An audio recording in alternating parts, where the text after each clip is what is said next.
Well, soccer is just one popular sport that kids in your life are eager to get back to enjoying after many programs were put on hold. Fall and winter sports like football, basketball, and downhill skiing are also popular. All the fun can sometimes, though, lead to injuries. Now, our sponsor, the Core Institute, has ways to help you protect the young athlete in your life.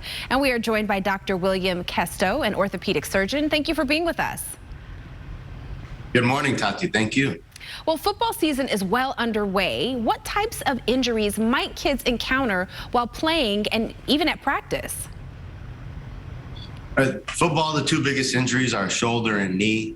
One of the things we see with shoulders is dislocations. Even the first game of the high school year, I had to put somebody's shoulder back in place. So that can lead to cartilage injuries that need surgery.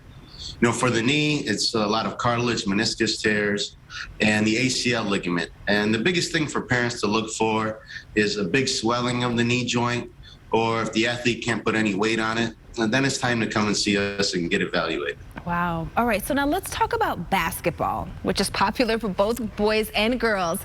And it doesn't seem as likely for your kids to get injured. What should parents watch out for, and when do they know that it could be serious? So basketball sometimes can get just as physical as the other sports, but one injury unique to basketball are ankle sprains. It's easy to roll your ankle over the ball or in a crowd of players. And you'll see a lot of swelling, maybe some bruising, and we recommend they ice it up. And there's 3 different grades of ankle sprains, that determine when they can come back. And the biggest thing is to come get evaluated and get into some physical therapy, retrain those ankle muscles and get that stability back and return to play. All right. Now, we were really surprised to learn that ACL injuries are common in girls. Why is this, and what can they do to avoid the injury to begin with? Yeah, it's unfortunate. The research shows female athletes are almost 8 times more likely to get ACL injuries than male athletes. And there's a couple of reasons for that. One is their bony and pelvic anatomy and their alignment. But more importantly is their muscle imbalances. Their quad muscle overpowers their hamstring. And so we really encourage all of our female athletes to participate in a jump training or a neuromuscular training and conditioning program to make sure that they have that right muscle balance between the quads and the hamstrings and the hip muscles so that when they are active, that risk of injury is decreased.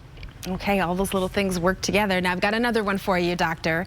Downhill skiing will soon be here, whether the kids enjoy skiing here in Michigan or out west. What can they do now to prepare for it and avoid injuries?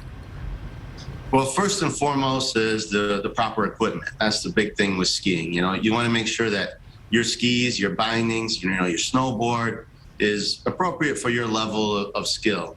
And then, a big thing with skiing is concussions and falling. So a well-fitted helmet, and of course, making sure you stay bundled up and stay warm.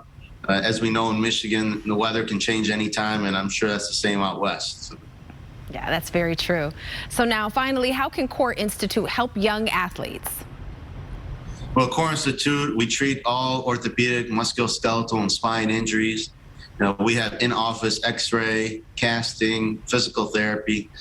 We have, urgent orthopedic appointments available every day, expedited athlete appointments, and we have 3 locations in Southfield, Novi, and Brighton, and come see us.